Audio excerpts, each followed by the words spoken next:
Hi YouTube, welcome back to my channel. My name's Lila, if you don't already know. On my channel we talk about all mama stuff, as natural and as sustainable as we can keep it. So today's video is going to be 6 home birthing lies debunked. So it might be things that you've heard, it might be some things that people are saying to you. If you're planning a home birth, it might be things that are maybe putting you off or even preventing you from having the home birth that you want. So I really just wanted to address some of these lies that were told to me before actually approaching my midwives about wanting a home birth. So these things held me back, I would say, from planning it sooner. I just thought we could have a little chat about it. Don't mind me in a scarf in the house. It's really, really cold. So let's get started.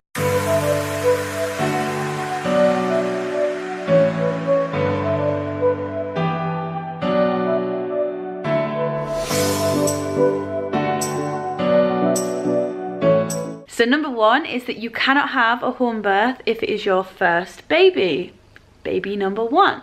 This is not true. This was one of the main things that I kept on hearing and even reading online, saying that, you know, you can have home births if it's your second child, third child onwards, but not when it's your first child. I think the reasoning behind this myth is that because women with their first birth obviously don't know what to expect, so there's just no way to know whether they're going to be able to handle it well. There is a slightly higher statistic of women when it's their first birth at home that would potentially have to be transferred to a hospital than rates of women being transferred to a hospital whether it's their second and above birth.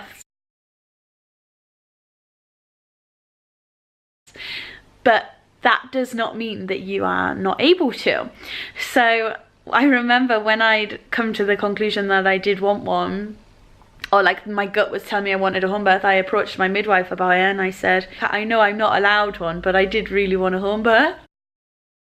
And she was like, what do you mean you're not allowed one? And I said, oh well, I've read and people keep telling me that I can't have one if it's my first child. And she was like, no honey, that's not right. If you feel really strongly about it, you know you're going to feel most comfortable there, just communicating with your midwives, and if that is where you feel most confident, then there's no reason why you cannot have a home birth. So number 2, the second lie, is that you cannot have any pain relief. Now, a lot of people that choose to have a home birth ties hand in hand with wanting a pain relief free birth, but it's not to say you can't. In the UK anyways, you are eligible for gas and air, and the tanks will be delivered prior to your due date, like quite far in advance, so that you have them already there. So obviously that could be an amazing help for somebody who maybe is doubting that they would be able to do it without pain relief. And hey, there is no shame in asking for pain relief, guys. Like, there's lots of other types of pain relief that you can have at home. Things like TENS machine, having a water birth, being in the bath in warm water, obviously things like paracetamol, ibuprofen, breathing techniques. But I'm going to be doing another whole video on pain relief methods at home birth. So keep an eye out for that, guys, and if you want a notification when that one is up, which will be relatively soon, just hit the subscribe button and it will tell you when it's there. Lie number 3 is not so much a lie, it's more of a concern that I think people might have that isn't true. You might be thinking, okay, if I tell my midwives that I want a home birth and I plan this home birth, and let's just say it's your first baby, you might be thinking, like, doubting yourself and thinking that you're not going to be able to change your mind, like it's the ultimate decision. So perhaps you're thinking, oh, I don't really want to say that I'm going to have a home birth, because what if I change my mind at the last minute? I really want that backup of a hospital, so I might as well just have a hospital birth anyway. That's not true. You can change your mind at any point. So just because you plan and you visualize and you tell your midwives and everything that you are gonna have a home birth, it's not to say that that is the be all and end all and you're gonna be stuck in your house without any support if you change your mind. You can go into the hospital if it gets to the stage when you're in the depths of labor and you change your mind, like, why on earth did I decide to have a home birth? So I think that misconception potentially puts people off having a home birth or attempting to have the home birth that they want. Okay, number 4 is quite a big one, possibly quite controversial. So let's just keep it light. If you have the strong desire to have a home birth and you have a lot of people around you telling you that it is not a safe environment to birth a child, if you've had a straightforward pregnancy and there's no complications, there is no reason, and you're actually more likely to have a safer birth at home because you're in your calmer environment. And this is something that the midwives even said to me. I've done a whole video on must-haves for a safe home birth, so I'm going to pop the link here. Go ahead and watch that, and that will give you a bit more advice on how to have a safe home birth. The main thing is that you have had a straightforward and uncomplicated pregnancy, because if there are complications, then yes, it potentially isn't a safe environment for you to be having a child because you are at higher risk of complications.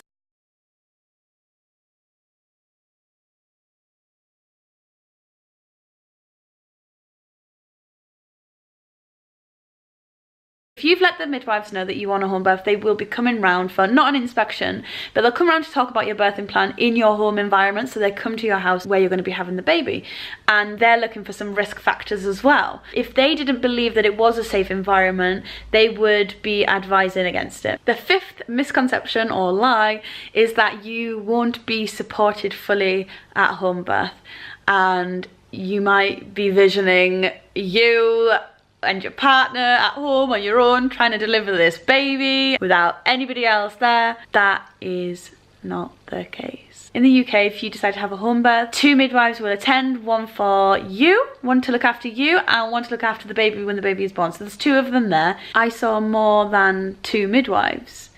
And they were amazing, and it was almost like down to you. 2 of them came and assessed me, like how dilated I was, and because I was only 4, it was up to me. They said, like, do you want us to stay? Like, we're more than happy to stay, or would you like us to go and come back when you feel like you need our support? And I was like, wow, that's really great, because it was just a bit like, oh, they're just kind of sat there, there's nothing they can do at that point, they're just kind of watching me have contractions.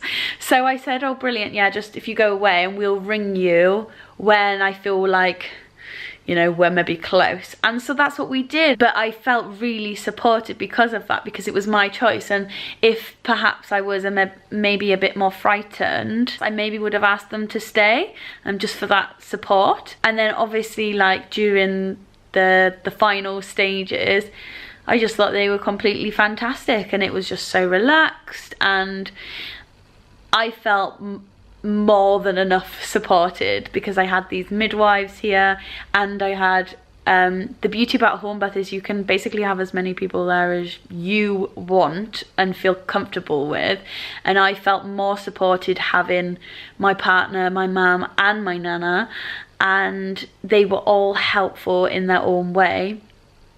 When you have a hospital birth, there is a limit on the amount of people that are allowed in that labour room with you. The thinking that you're not going to be as supported is a lie. You can make your home birthing experiences as supported as you want it to be. The final misconception is that